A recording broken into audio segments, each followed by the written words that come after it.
여러분, 오늘 현대차 울산 공장 난리 났습니다. 고철 덩어리 때문에요. 안녕하세요, 졸라맨입니다. 오늘 아침에 뉴스 보셨어요? 현대차 노조, 로봇 투입의 전면전 선언. 아틀라스 대 노동자, 울산 공장의 운명은? 테슬라 옵티머스의 맞불, 현대차의 승부수. 뭔가 영화 예고편 같지 않으세요? 근데 이게 지금 진짜로 벌어지고 있는 일입니다. 2026년 1월 23일, 바로 오늘.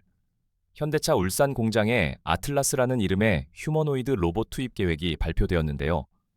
노조는 이걸 노사합의 없는 침탈이라고 규정하며 강력 반발하고 있습니다. 그런데 여러분, 저는 궁금한 게 하나 있어요. 왜 하필 로봇 한 대가 나라 전체를 들썩이게 만드는 걸까요? 오늘은 이 질문에 대한 답을 함께 찾아보겠습니다. 8분만 투자하시면 여러분도 이 사태의 본질을 꿰뚫어 보실 수 있을 겁니다. 자, 먼저 아틀라스가 뭔지부터 알아야겠죠? 현대차가 투입한 이 로봇은 보스턴 다이내믹스가 만든 전기 모터 버전 아틀라스입니다. 여러분, 혹시 유튜브에서 백플립, 뒤로 공중제비하는 로봇 영상 보신 적 있으세요? 바로 그 로봇의 후예예요. 그런데 이전 버전은 유압식이었어요. 힘은 세지만 소음도 크고 유지보수도 까다로웠죠. 그래서 사실 공장 투입은 꿈도 못 꿨습니다. 하지만 2024년에 공개된 전기 모터 버전은 완전히 다릅니다. 첫째, 360도 관절 가동. 사람은 팔꿈치가 한 방향으로만 꺾이잖아요? 근데 이 녀석은 모든 관절이 자유자재로 회전합니다. 좁은 공간에서도 척척, 복잡한 조립 작업도 척척. 둘째, 무게 대비 압도적인 힘. 80kg 정도 나가는데요. 자기 몸무게의 1.5배까지 들어 올릴 수 있습니다. 사람으로 치면 70kg 성인이 100kg 짐을 번쩍 드는 거예요. 셋째, 학습 속도. 인공지능 기반이라서요. 한번 작업을 가르쳐주면 수천 번 반복해도 오차가 거의 없습니다. 피곤하지도 않고 실수하지도 않고 야근 수당도 안 달라고 하죠. 그래서 현대차는 이걸 용접, 도장, 조립 라인에 단계적으로 투입하겠다고 발표했습니다. 그런데 여기서 중요한 게 있어요. 왜 하필 지금? 이라는 질문이죠. 답은 간단합니다. 테슬라 때문입니다. 여러분, 테슬라 하면 전기차만 떠올리시죠? 근데 일론 머스크는 2021년부터 옵티머스라는 휴머노이드 로봇 개발에 미친 듯이 돈을 쏟아붓고 있어요. 2024년 발표 자료를 보면 테슬라는 2026년 말까지 옵티머스 1000대를 자사 공장에 투입하겠다고 했습니다.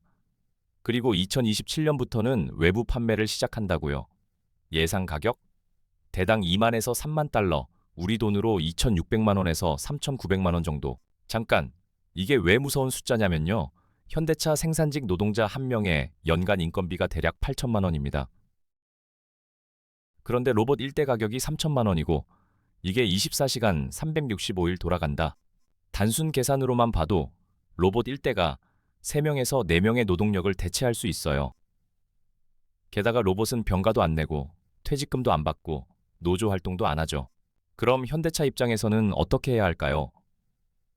우리도 빨리 로봇 투입 안 하면 테슬라한테 완전히 밀려서 차 파는 회사에서 껍데기 만드는 회사로 전락하겠구나.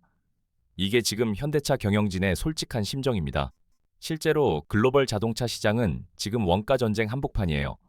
테슬라 모델 3가 한국에서 5천만 원대에 팔리는데 현대차 아이오닉 6는 5,500만 원이거든요. 여기서 생산 원가를 30% 이상 줄이지 못하면 가격 경쟁에서 이길 수가 없어요. 그래서 현대차는 결국 생존을 위해 아틀라스를 투입한 겁니다. 그런데 여기서 잠깐 아틀라스와 옵티머스를 한번 비교해 볼까요? 비교 항목을 보시면 현대차 아틀라스의 강점은 압도적 기동성과 정교한 작업입니다. 테슬라 옵티머스의 강점은 양산 최적화와 저렴한 가격이에요. 전략으로 보면 아틀라스는 최고급 명품 로봇입니다. 옵티머스는 로봇의 대중화, 보급형이죠. 목표는 뭐냐? 아틀라스는 고난도 조립 라인 대체가 목표고요. 옵티머스는 단순 반복 작업, 대량 대체가 목표입니다. 쉽게 말하면 아틀라스는 장인 로봇, 옵티머스는 알바 로봇이에요. 근데 이게 끝이 아닙니다. 이제 반대편 이야기를 들어볼까요? 현대차 노조는 왜 이렇게 강하게 반발하는 걸까요? 혹시 변화를 두려워하는 꼰대들이네 이렇게 생각하시는 분 계세요? 천만의 말씀입니다. 노조 입장에서 보면 이건 실존적 위기예요. 현대차 울산 공장에는 현재 약 3만 4천 명의 노동자가 일하고 있습니다. 만약 로봇이 본격적으로 투입되면 10년 안에 이 중 30%에서 40%가 일자리를 잃을 수 있다는 게 전문가들의 분석이에요. 그럼 1만 명 이상이 거리로 내몰리는 거죠. 그런데 여기서 더 무서운 건요. 경제 순환의 역설입니다. 로봇은 월급을 안 받잖아요? 당연히 소비도 안 하죠. 울산 공장 노동자 3만 4천 명이 1년에 쓰는 돈이 대략 2조 원이 넘습니다. 이 돈이 울산 지역 식당, 상가, 학원, 병원으로 흘러들어가면서 지역 경제가 돌아가는 거예요. 근데 이들이 로봇으로 대체되면 울산 경제 전체가 붕괴합니다. 그럼 현대차가 아무리 원가를 줄여서 이익을 내도 차를 살 사람이 없어지는 거예요. 이게 바로 자동화의 함정입니다. 그래서 노조는 지금 이렇게 외치고 있는 거예요. 우리는 기술 발전을 반대하는 게 아닙니다. 다만 사람과 로봇이 어떻게 공존할지에 대한 진지한 논의 없이 일방적으로 밀어붙이는 게 문제라는 겁니다. 사실 이 말 틀린 말은 아니거든요. 자, 이제 정리해 볼까요? 현대차는 생존을 위해 로봇을 투입했고 노조는 생계를 위해 저항하고 있습니다. 누가 옳고 그른가요? 사실 둘 다 옳습니다. 그리고 둘 다 틀렸습니다. 왜냐하면 진짜 질문은 로봇을 투입하느냐 마느냐가 아니라 로봇과 사람이 어떻게 함께 일하느냐이기 때문입니다. 독일의 BMW는 협동 로봇, 코보 시스템을 도입했어요.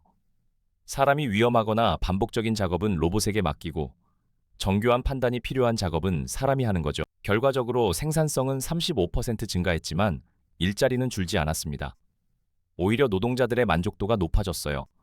일본의 도요타는 재교육 프로그램을 통해 생산직 노동자를 로봇 관리자, 데이터 분석가로 전환시켰습니다. 로봇이 늘어날수록 오히려 고급 일자리가 생긴 거예요. 이게 정답입니다. 로봇은 사람을 없애는 도구가 아니라 사람을 더 인간답게 만드는 도구가 되어야 합니다. 현대차와 노조가 지금 당장 해야 할 일은 서로 싸우는 게 아니라 함께 머리를 맞대고 이런 질문에 답하는 거예요. 10년 후 우리 공장은 어떤 모습일까? 로봇과 사람이 각각 어떤 역할을 할까? 그 과정에서 피해보는 사람은 어떻게 보호할까? 이 질문에 대한 답을 찾지 못하면 로봇은 우리의 구원자가 아니라 우리의 적이 될 겁니다. 여러분은 어떻게 생각하세요? 여기 재미있는 질문 하나 드릴게요. 내가 현대차 주주라면 로봇 투입 찬성하시겠어요? 근데 내가 현대차 직원 가족이라면 로봇 투입 반대하시겠어요? 여러분의 입장을 댓글로 달아주세요. 오늘도 시청해주셔서 감사합니다. 졸라맨이었습니다.